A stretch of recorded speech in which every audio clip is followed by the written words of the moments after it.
पटवारियों के निलंबन पर पटवारी संघ ने दिया कलेक्टर को ज्ञापन। संघ का आरोप, बिना सुनवाई किया गया निलंबन। पटवारी संघ ने आज अपनी पूर्व मांग पूर्ति सहित निलंबन बहाली के लिए दिया ज्ञापन।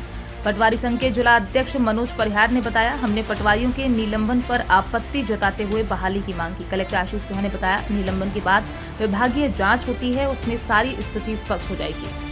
पटवारी संघ द्वारा आज कलेक्टर महोदय को ज्ञापन दिया गया, उसमें निलंबित पटवारियों को बहाल करने का और कुछ पटवारियों को जो है बिना कारण के सस्पेंड किया गया, उनके संबंध में बात की गई है। और कुछ हमारी पुरानी मांगें हैं जिन पर क्रियान्वयन नहीं हो पाया। कलेक्टर साहब से हमारे एक पटवारी संवाद के लिए भी हमने निवेदन किया है, वो भी उन्होंने स्वीकार कर लिया है।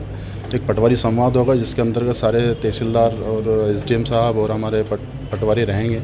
उसमें उस संवाद के कार्यक्रम के अंतर्गत पटवारियों को जितनी समस्या हैं उसका निराकरण करने का प्रयास किया जाएगा। ऐसा देखिए, सब पांचों उंगलियां होती हैं, सब समान नहीं होती है, तो कहीं ना कहीं रहता है। सभी इतना बड़ा वर्ग है तो कहीं ना कहीं इस चीज़ की शिकायत आती है। हम भी मानते हैं उस चीज़ को, तो वो शिकायत है, उसको हम सुधारने का प्रयास निरंतर करते रहते हैं। हाँ, अधिकतर हम पहले कोई भी कलेक्टर साहब से बात करने आते हैं तो उसके संबंध में हम पूरी चीज़ों की थ्योरी को, प्रैक्टिकल को पूरा समझते हैं, उसके बाद ही यहाँ बात करने आते हैं। तो हमें जब लगता है कि ये हमारे पटवारी के साथ कहीं गलत हुआ है तो ही हम यहाँ बात करने आते हैं। अदरवाइज़ हमें लग जाता है कि नहीं, हमारे पटवारी गलती है, तो उस संबंध में फिर हम उस गलत के साथ नहीं देते हैं। आश्वासन कहा है कि शीघ्र हम आप लोगों को निराकरण कर रहे हैं। इस सारे जो निलंबन की कार्रवाई होती है उसके बाद डी होती है, तो डी में जो भी जिनका जो पक्ष रखना है वो रखा जाएगा और जो भी संबंधित विभागीय जांच के अधिकारी होंगे उस पर निर्णय